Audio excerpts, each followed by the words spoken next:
গোটা দেশের চিত্র আজকে এমন জায়গায় পৌঁছে গেছে যে যারা মোদি গ্যারান্টির কথা বলে আপনার সামনে প্রচার করছে, এই মোদি আর তৃতীয়বারের জন্য ভারতবর্ষের প্রধানমন্ত্রী হবে না, এটা একদম পরিষ্কার হয়ে গেছে।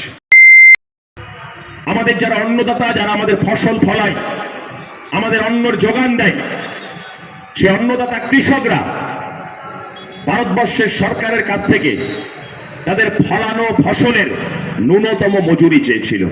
আজকে আমার গোটা দেশের কৃষকরা দিল্লির বুকে হতে পারে, উত্তরপ্রদেশের বুকে হতে পারে, হরিয়ানার বুকে হতে পারে, তারা আওয়াজ তুলছে যে সরকার तुम्हारा नीति बदलाओ, नहीं तो हम लोग तुम्हें बदल देंगे। বদলানোর আওয়াজ দিল্লির বুকে দাঁড়িয়ে কৃষকরা তুলেছে, বদলানোর আওয়াজ আমার দেশের ছাত্ররা তুলেছে। এমন একটা শিক্ষা নীতি মোদী সরকার নিয়ে এসছে যে শিক্ষা নীতির মধ্য দিয়ে আমার দেশের গরিব পরিবারের সন্তানদের শিক্ষার অধিকার থেকে দূরে সরিয়ে দিতে চাইছে, তাদেরকে মোটে মজুর বানাতে চাইছে, আর শিক্ষা ব্যবস্থাটাকে আম্বানি আদানিদের হাতে তুলে দিতে চাইছে। আমার দেশের যুব সমাজের হাতে কাজ নেই।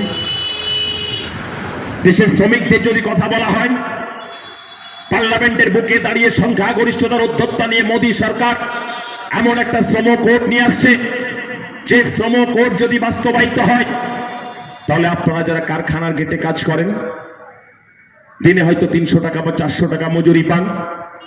এই আইনের বলে আপনি যদি পরের দিন সকালে কারখানার গেটে আবার কাজ চাইতে যান, হতে পারে আপনাকে আপনার মালিক বলছে গতকাল পেতে 300 টাকা, আজকে তোমায় দেবো 100 টাকা, কাজ করতে হলে করো, না হলে তুমি চলে যাও। বা বলতে পারে যে আগামী 1 মাসের জন্য তোমাকে ছাঁটাই করে দেওয়া হলো, বা পার্মানেন্টলি তোমায় ছাঁটাই করে দেওয়া হলো। আপনি আওয়াজ তুলতে পারবেন না, চিৎকার করতে পারবেন না, প্রতিবাদ করতে পারবেন না। ওই আইনের বলে ওই কারখানার মালিকরা শ্রমিকদেরকে শোষণ করবে, লুট করবে, যখন ইচ্ছা তখন তাড়িয়ে দিতে পারবে। আপনাকে ভাবতে হবে। আজকে দক্ষিণ ভারতের দিকে তাকান, কেরালা, কর্ণাটক, অন্ধ্রপ্রদেশ, তামিলনাড়ু, এই রাজ্যগুলো বিজেপিকে টাটা বাই বাই জানিয়ে দিয়েছে। যে উত্তর ভারত, উত্তরপ্রদেশ, মধ্যপ্রদেশ, গুজরাট, রাজস্থান, বিহার, যাদেরকে বারবার ধর্মের কথা বলে বোকা বানিয়ে বারবার বিজেপি ভোট দিয়েছে, সেই গরিব মানুষগুলো নিজেদের পেটে গামছা বেঁধে বিজেপিকে ভোট দিয়েছে। আজকে তারা হিসেব করছে যে মোদির 10 বছরের শাসনে 400 টাকার গ্যাস আজকে 1200 টাকা।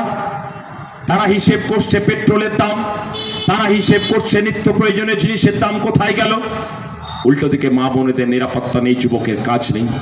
তারা প্রতিদিন বিজেপির বিরুদ্ধে ফুঁসছে।